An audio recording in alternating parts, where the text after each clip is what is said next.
Doctor عبد الرحمن Barker جو ہیں وہ امریکی ریاست کے ایک عیسائی گھر میں پیدا ہوئے، یونیورسٹی میں اعلیٰ تعلیم حاصل کی۔ کہتے ایک روز اپنے والد سے اللہ کے بارے میں سوال کر ڈالا تو والد نے کہا، میں اللہ کے بارے میں کیا بتا سکتا ہوں، میری اس سے کبھی ملاقات ہی نہیں ہوئی اور مجھے زندگی میں اس کی ضرورت بھی کیا جبکہ ہر آسائش میسر ہے۔ وہ لمحہ بھر کے لیے نا وہ قرآن پاک کی آیت یاد آ جاتی ہے، کلا ان الانسان لیطغی ان رآہ استغنی، ہرگز نہیں، انسان سرکشی اختیار کرتا ہے جب وہ اپنے آپ کو بے نیاز دیکھتا ہے۔ بہرحال ڈاکٹر بارکر کہتے ہیں کہ اپنے والد کا یہ جواب سن کر میں نے پھر یہودیت کا مطالعہ کرنا شروع کیا، عیسائیت کا کیا، ہندو مت کا کیا، جتنی بھی مقدس کتابیں تھیں سب کو پڑھنا شروع کیا۔ ان میں سوائے تضادات کے، سوائے اختلافات کے کچھ نہیں پایا۔ اسلام کے بارے میں تاثر یہ تھا کہ یہ وحشیوں اور پاگلوں کا مذہب ہے، یہ جنونیوں کا مذہب ہے، تو لہٰذا قرآن کا مطالعہ کرنے کا تو سوال ہی پیدا نہیں ہوتا تھا۔ کہتے ہیں ویسے اتفاقاً میری ایک دفعہ مسلم نوجوان سے ملاقات ہوئی تو ان کی باتوں میں، جو مسلم نوجوان تھے ان کی باتوں میں مجھے خلوص، صداقت اور محبت محسوس ہوئی۔ ذرا میرا آپ سے ایک سوال ہے، یہاں پہ رک کر سوچیں کہ ہم بھی مسلمان ہیں، یعنی وہ لوگ تھے جب ان کی کسی مسلمان سے ملاقات ہوتی تھی تو وہ امپریس ہوتے تھے، کہاں سے؟ ان کی باتوں سے، اس کی سچائی سے، کوئی مہمان نوازی سے۔ تو میں کہتی ہوں آج ہم بھی مسلمان ہیں، جب ہم سے کوئی غیر ملتا ہے، میں کہتی ہوں آج ہم سے اپنا کوئی ملے تو کوئی امپریس نہیں ہوتا ہمارے اخلاق سے، تو کہاں کوئی غیر ملے تو کوئی امپریس ہو۔ تو وہ کیسی مسلمانیت تھی کہ ان سے جب کوئی غیر ملتا تھا تو وہ ایمان لے آتا تھا فٹافٹ، وہ امپریس ہو جاتا تھا کہ یہ کیسا مذہب ہے۔ تو آج ہم نے اصل میں مذہب کو فالو ہی نہیں کیا جو ہم سے کوئی امپریس ہو، تو بہرحال یہ بڑے دکھ کی بات ہے۔ دیکھیں نا ان کے الفاظ کے، ان کی باتوں میں مجھے خلوص ملا، صداقت ملی، محبت ملی۔ بتائیں آج ہماری باتوں میں کہیں خالص بن رہا ہے؟ منافقت نہیں؟ کیا ہماری باتوں میں سچائی ہے؟ کیا ہم جھوٹ پر اپنی زندگی نہیں گزار رہے؟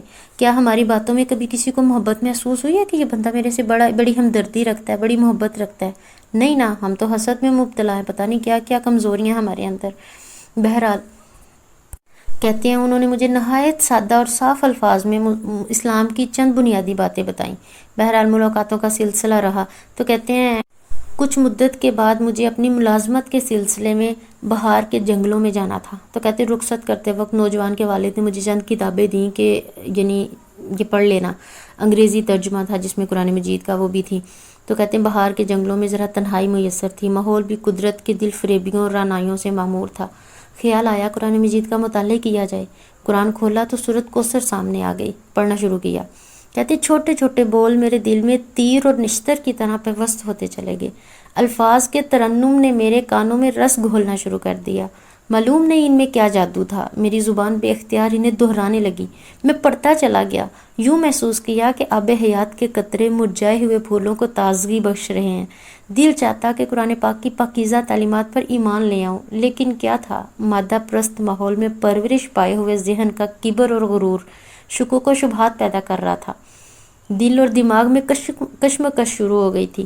کہتا بہرحال جب وہاں سے واپس آیا تو کسی مولوی صاحب سے ملاقات کی، انہوں نے اپنے جو میرے شکوک و شبہات تھے وہ سب ایک واضح طور پہ ایک حکمت سے کے ساتھ، دلیل کے ساتھ انہوں نے میرے دور کیے۔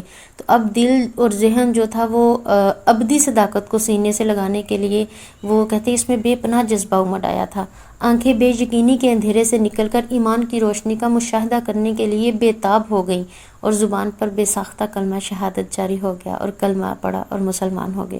اور اس میں بھی دیکھیں کہ اس مولوی کا کتنا ہاتھ ہے کہ جس نے حکیمانہ انداز میں، مدلل انداز میں دلائل بتاتے ہوئے اس کے سارے شک جو شبہ تھے وہ دور کیے، پھر ان کا دل کیا کہ ہاں یہ صداقت ہے، اس کو میں سینے سے لگاؤں، یہ ہے اصل میں روشنی۔ تو بے ساختہ انہوں نے کلمہ پڑھ لیا۔ یعنی کیا تھا کہ وہ ان کے شکوک و شبہات دور کر رہے تھے۔ آج ہم کسی کے شکوک و شبہات کیا دور کرنے بیٹھتے ہیں، ہم تو وہ بحث و مباحثے کی جو ہے وہ جیت بازی میں شروع ہو جاتے ہیں۔ ہم کسی کو مثلا دیکھیں ایک چھوٹی سی فرقے کی بات ہے، ہم کسی کی فرقہ واریت پہ ہم کہیں نا کہ یہ بات یہ عمل ٹھیک نہیں کر رہا ہے، اس کو میں ذرا قائل کر لوں، تو وہ ہم اصل میں اس کو قائل نہیں کر رہے ہوتے، ہم اپنا آپ جتوانے کی کوشش میں ہوتے ہیں، ہم اس کو دلیل دیں تاکہ وہ ہار جائے اور میں جیت جاؤں، تبھی تو کوئی امپریس نہیں ہوتا، تبھی تو سب اڑے ہوئے ہیں اپنے اپنے فرقہ واریت میں۔ تو اس لیے خدا را اس سے ہٹیں، اس سے باہر آئیں، اپنے اندر محبت کا جذبہ لائیں، اپنے اندر یہ تڑپ پیدا کریں کہ یا اللہ جو میرے پاس علم ہے پہلے نمبر پہ تو وہ صحیح علم عطا کر، اور جو صحیح علم عطا کیا یا اللہ اس کو دوسروں تک پہنچانے کی توفیق دے، اور اس انداز سے پہنچانے کی توفیق دے کہ جس طرح تجھے پسند ہے، جس طرح لوگ ایمان لے آئیں، میری بات جو ہے وہ اگلے کے دل میں گھر کر جائے، میری بات کی یا اللہ اتنی تاثیر پیدا کر دے کہ اگلا بندہ واقعی اس پر جو ہے ایمان لے آئے۔ تو دیکھیں اس دور کے مولوی اور آج کے مولوی کا دیکھیں موازنہ کریں کتنا فرق آ چکا ہے۔ آج کا مولوی تو مولوی کے نام سے ہی بدنام ہو چکا ہے، جسٹ کیونکہ پیچھے ایمان نہیں ہے۔ تو اس لیے خدا را اپنی یہ جو اوپر کھول چڑھائے ہوئے ہیں نا، یہاں سے نکلیں، اپنے اندر سچا جذبہ پیدا کریں، انشاءاللہ آپ کی، میں کہتی ہوں آپ بولنا تو دور کی بات، آپ کو دیکھ کر لوگ اسلام لائیں گے۔ آپ کا حال حلیہ گیٹ اپ اسلام کا اتنا وہ فالوور کی طرح ہونا چاہیے کہ آپ کو دیکھ کر لوگ ایمان لے آئیں۔ تو انشاءاللہ جہاں جب بات کریں گے وہاں کیا کہنے۔